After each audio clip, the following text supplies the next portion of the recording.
ఒక హీరోగా చాలా కథలు మీ దగ్గరికి వస్తూ ఉంటాయి కదా, సో అన్నీ విన్నప్పుడు కథలో ఫస్ట్ మీరు ఈ కథ ఒప్పుకున్నారు, సో ఫస్ట్ ప్రియారిటీస్ అనేటివి ఎట్లా ఉంటాయి అన్ని కథలకు కూడా, ఈ కథకు వచ్చేసరికి ఎట్లాంటి ప్రియారిటీ ఉంది?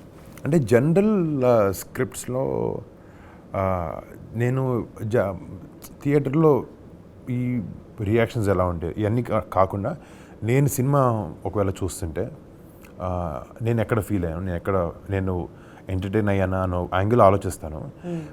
మేజర్గా ఏంటంటే ఎమోషనల్ పార్ట్ ఆఫ్ ఇట్, అంటే నిజంగా కొత్త బ్యాక్ డ్రాప్ ఇవన్నీ పక్కన పెట్టినా ఎమోషనల్గా సినిమా హోల్డ్ అవుతుందా లేదా అనేది మేజర్ ప్రైమరీ ఆస్పెక్ట్ చూసేటప్పుడు. అండ్ ఈ సినిమాకి వచ్చినప్పటికీ నిజంగా ఎమోషన్ హై చాలా హైలో ఉంటుంది ఎమోషన్ ఈ సినిమాలో.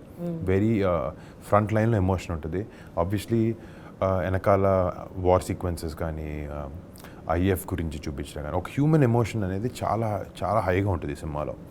ఒక పేట్రియాటిక్ ఎమోషన్ అనేది చాలా హైగా ఉంటుంది సినిమాలో. ఐ థింక్ ఎమోషన్ అనేది చాలా అన్నిటికన్నా మోస్ట్ ఇంపార్టెంట్ ప్రయారిటీ. ఒక గ్రేటెస్ట్ యాక్షన్ సీక్వెన్స్ ఉందనుకోండి ఏదైనా పెద్ద సినిమాలో, దాని లీడ్ ఒక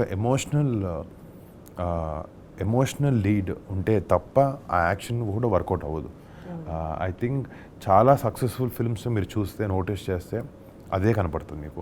ఎమోషన్ అనేది బాగా పండినప్పుడే దానికి ఫాలో అప్ సీన్ కానీ ఫాలో అప్స్ ఫైట్ కానీ ఏదన్నా కూడా చాలా పెద్దగా పండి వర్కౌట్ అవుతాయి. I think that is the main important thing. Okay, so patriotic emotion అన్నారు కాబట్టి దాని గురించి మాట్లాడుకుందాం. మీ ఫాదర్ ఇప్పుడు అంటే పొలిటికల్గా తను పాలిటిక్స్లో ఉన్నారు, సో చాలాసార్లు ఆయన మాట్లాడుతూ ఉంటే ఆయనలో ఒక దేశభక్తి కనిపిస్తూ ఉంటుంది. ఆయన మాటలు హిస్టరీ గురించి కూడా చాలా బాగా చెప్తూ ఉంటారు. సో ఆ విధంగా ఆయన నుంచి మీకు వచ్చిన విషయాలలో అంటే చాలా నాలెడ్జ్, నాకు హిస్టరీ మీద ఉండే నాలెడ్జ్ నిజంగా మా నాన్నగారి వల్లే నాకు వచ్చింది చిన్నప్పటి నుంచి. అది హిస్టారికల్ ఫిగర్స్ గురించి అవంటే అంబేద్కర్ గురించి కానీ స్కూల్లో చదివింది నిజంగా అంతంత గుర్తులేకపోయినా కరెక్ట్గా నేను టీనేజ్ వచ్చినప్పటికీ మా father always kept telling me stories. Gandhiji గారి గురించి కానీ ఆయన సినిమాలు కొన్ని ఉన్నాయి, అవి చూపించారు.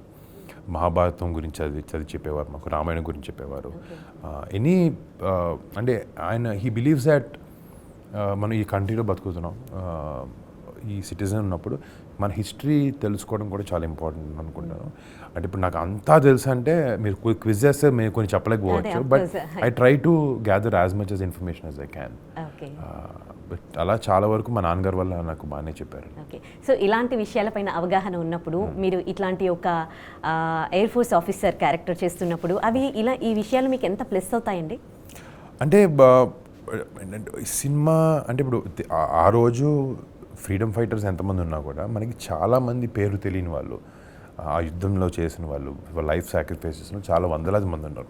సో వీళ్ళందరిలో లేకపోతే ఈరోజు బార్డర్లో మన కోసం ఫైట్ చేసే వాళ్ళు ఉండే మైండ్ సెట్ కూడా అదే. ఆ ప్రేమ కానీ ఆ పేట్రియాటిజం కానీ లేకపోతే నా దేశాన్ని హెల్ప్ చేయాలి, లేకపోతే నా జనాలు పీస్ఫుల్గా ఉండాలి నాకు ఆలోచన లేకపోతే, నా దేశంలో ఉండే ప్రతి ఒక్కరు నా ఫ్యామిలీ అని అనుకోకపోతే ఆడికి వెళ్ళి ఫైట్ చేయలేరు. సో ఆ సెల్ఫ్లెస్ నేచర్ అనేది చాలా కామన్ ట్రేడ్ అందరిలో.